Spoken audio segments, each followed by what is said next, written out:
Here you have Arsenal coming up with a 3-0 win against Sunderland, and important is seeing Gyokeres again in the score sheet there. People saying he's a flop and saying that, waste of money, not good enough.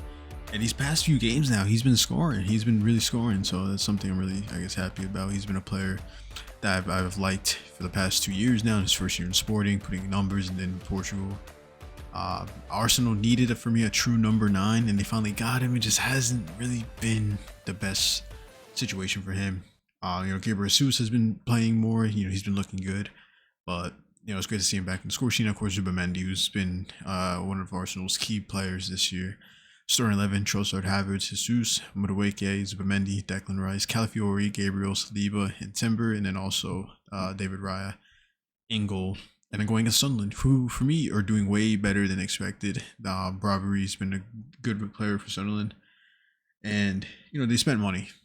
Shaka is injured. There's such a key player they brought in, especially of how good he was doing in Leverkusen. It's important with Arsenal trying to keep that advantage they have in the league table. Arsenal going against Liverpool, and Liverpool, the way they've been playing recently, it's 100% doable. Florian Wirtz finding his rhythm again. Ekitike, who did get hurt towards the end, but he's been a star player for Liverpool since the beginning.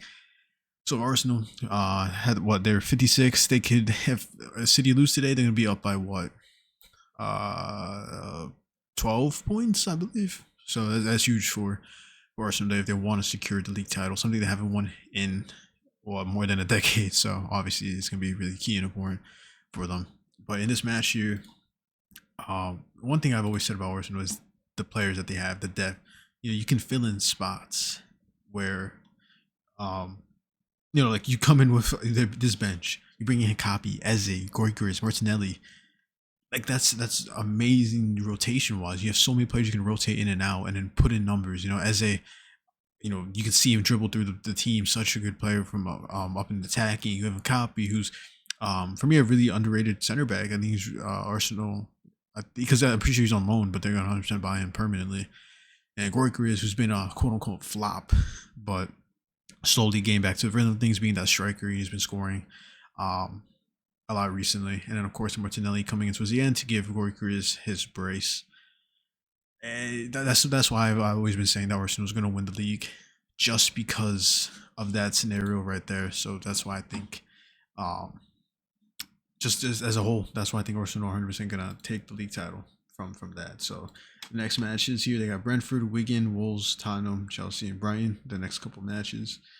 I think this loss if Liverpool tomorrow beat City, I think that pretty much guarantees City the league title. 12 points is hard to do a comeback, especially of how good Arsenal is. Arsenal's last 5 results aren't the best. 2 draws: draw against Liverpool, draw against Nottingham Forest, and a loss against United. But then you also have City that's been dropping points as well. Only teams that's been gaining points is, of course, Manchester United after the whole Michael Carrick, bringing him back, and then how good they've been performing, and also with Rosanero coming in Chelsea and then getting them wins as well. So, and Aston Villa also dropping points as well. Aston Villa 100% should be second place right now if they just weren't selling games. But besides that, the top 3 teams are dropping points. Meanwhile, the bottom half are gaining points. So, or the bottom, 4th, Chelsea, United and Chelsea, to be more in particular. Liverpool is Liverpool. So, but yeah, great win, important win for Arsenal.